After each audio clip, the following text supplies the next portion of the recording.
Entre gestion des sélections et avenir contractuel, le FC Barcelone traverse une période de tension et de décisions cruciales. D'un côté, Rafinha se retrouve exposé à des choix risqués sous la houlette de Carlo Ancelotti avec le Brésil, au risque de fatiguer l'ailier ou de le blesser inutilement. De l'autre, Frenkie de Jong voit enfin se dessiner la fin de son feuilleton contractuel, avec une prolongation qui pourrait sceller son avenir au Camp Nou jusqu'en 2029. Deux histoires, un même enjeu, protéger les piliers du Barça tout en préservant leur compétitivité et leur santé. Rafinha, l'otage involontaire d'un duel institutionnel. Au cœur de la tempête, il y a Rafinha, l'ailier brésilien du FC Barcelone. Sa situation est paradoxale, alors que le Brésil est déjà qualifié et que le match contre la Bolivie n'a aucune incidence sportive, Carlo Ancelotti semble déterminé à l'utiliser encore comme titulaire. Cela provoque la colère du Barça, qui voit son joueur exposé à deux dangers, d'abord l'épuisement lié à l'altitude extrême de La Paz, ensuite le risque de blessure inutile. Déjà titularisé face au Chili, Rafinha avait même été replacé dans une zone inhabituelle pour lui, celle du numéro 10, preuve qu'Ancelotti cherche à tester de nouvelles configurations offensives. Mais le Barça ne goûte pas à cette expérimentation, le club considère qu'à ce stade de la saison, Rafinha doit être ménagé afin d'arriver frais et compétitif pour les échéances à venir en Liga et en Ligue des Champions. Son remplacement par Richarlison en fin de match n'avait pas suffi à rassurer les Catalans, bien au contraire, cela avait donné le sentiment qu'il était utilisé comme cobaye jusqu'à épuisement. En réalité, Rafinha est devenu l'otage d'un bras de fer silencieux entre Barcelone et le Brésil. Le joueur, lui, n'a pas son mot à dire, il est convoqué, il joue, et il encaisse les critiques collatérales. Mais du point de vue du Barça, ce n'est pas une simple question de gestion sportive, c'est une injustice. Pourquoi son joueur est-il exposé alors que d'autres cadres brésiliens, eux, ont été laissés au repos? Vinicius Junior, Rodrigo et Eder Militão, protégés malgré tout. La comparaison est inévitable. Les trois représentants madrilènes de la Seleção, Vinicius Junior, Rodrigo et Eder Militão, ont tous été laissés à Madrid pour se reposer. Officiellement, Ancelotti souhaite les préserver après une saison exigeante et leur offrir du temps pour récupérer. Officieusement, la presse catalane y voit un double standard, voire une manœuvre politique. Vinicius Junior, star incontestable de l'attaque brésilienne et symbole du Real Madrid, bénéficie d'un traitement de faveur évident. Laisser Vinicius au repos, c'est assurer qu'il reviendra en pleine forme pour le Real, mais aussi pour les grands rendez-vous internationaux. Barcelone, qui redoute chaque confrontation directe avec le Brésilien, ne peut qu'être irrité de voir cette prudence appliquée à Madrid mais pas à son propre joueur. Rodrigo, autre joyau offensif du Real, est lui aussi préservé. Il est pourtant dans une forme ascendante et aurait pu être testé dans de nouveaux schémas offensifs avec la Seleção. Mais Ancelotti a préféré le laisser hors du voyage. Là encore, la décision interpelle, pourquoi ménager les Madrilènes et pas Rafinha, alors que les enjeux sont nuls? Enfin, Eder Militão, pilier défensif, traverse une phase compliquée après sa longue blessure et son retour progressif. Le fait qu'il soit épargné paraît logique sur le plan médical. Pourtant, cette logique s'ajoute à la frustration catalane, le Brésil prend soin de ses défenseurs madrilènes, mais pas de son ailier barcelonais. En résumé, Vinicius, Rodrigo et Militão apparaissent comme les protégés naturels d'Ancelotti, les joueurs qu'il ménage car ils appartiennent à son ancien club de cœur, le Real Madrid. Richarlison, l'alternative qui révèle tout. L'autre nom qui cristallise les débats, c'est Richarlison. Lors du match précédent, Ancelotti avait choisi de titulariser Rafinha dans une position inhabituelle avant de le remplacer à 10 minutes de la fin par l'attaquant de Tottenham. Pour la presse catalane, ce choix révèle deux choses. 1. Ancelotti considère Rafinha comme un pion polyvalent à utiliser selon ses besoins tactiques, quitte à le sortir de sa zone de confort. 2. Richarlison, lui, est perçu comme une simple option de rotation, ce qui renforce le sentiment que Rafinha est davantage sollicité qu'il ne devrait l'être. Le problème, c'est que Richarlison aurait très bien pu être titulaire face à la Bolivie, dans un match sans enjeu. Cela aurait permis de reposer Rafinha et de tester d'autres configurations offensives. Mais Ancelotti semble s'entêter à aligner le Barcelonais, ce qui donne du grain à moudre à la presse espagnole. Une fracture symbolisée par des noms. En définitive, le malaise réside dans ce contraste, Rafinha surutilisé dans des conditions extrêmes. Vinicius Junior, Rodrigo et Militão laissés au repos, comme s'ils étaient sous cloche.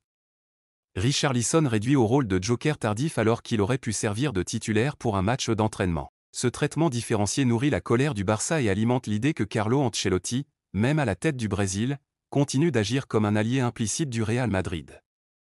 Pour le club catalan, il ne s'agit pas seulement de protéger son joueur, c'est une question d'équité, d'image et même de rapport de force institutionnel. Car si une blessure venait à toucher Raphinha El Alto, l'histoire ne retiendrait pas seulement la perte d'un joueur clé, elle retiendrait surtout que Barcelone avait raison de s'alarmer, et que la Seleção, sous Ancelotti, a mis en danger un de ses cadres pour un match inutile.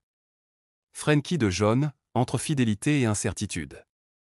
Depuis son arrivée au FC Barcelone en 2019, Frenkie de Jong incarne une figure paradoxale, à la fois indispensable et fragile, incontournable et souvent menacée par les turbulences financières et sportives qui secouent le club catalan. Recruté pour 86 millions d'euros à l'Ajax Amsterdam, il avait rapidement justifié son prix par son intelligence de jeu, sa capacité à réguler le tempo du milieu et son aisance technique sous pression.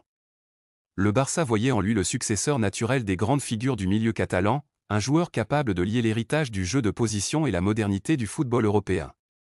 Pourtant, malgré ce statut de pilier, son avenir a longtemps semblé suspendu à un fil. Son physique fragile, marqué par plusieurs blessures qui l'ont éloigné des terrains à des moments clés, a entretenu un climat d'incertitude. Chaque absence de Jong rappelait au Barça combien son équilibre collectif dépendait de lui, mais aussi combien la moindre défaillance pouvait relancer les rumeurs de transfert ou d'alternatives au milieu de terrain. Le spectre des convoitises étrangères. Durant les dernières saisons, Frenkie de Jong n'a jamais cessé d'être courtisé. La Premier League, fascinée par son profil, voyait en lui un joueur idéal pour dynamiser ses milieux de terrain. Plusieurs cadors anglais au Manchester United en tête avaient tenté de l'attirer avec des offres XXL, convaincus que son profil pouvait transformer une équipe. De même, l'Arabie Saoudite, en pleine stratégie de recrutement massif, n'a pas caché son intérêt pour le Néerlandais, prête à lui offrir des conditions financières stratosphériques. Pour de Jong, ces sollicitations représentaient à la fois une tentation et une menace. Tentation, car elles ouvraient la perspective d'un contrat à long terme assorti d'émoluments colossaux.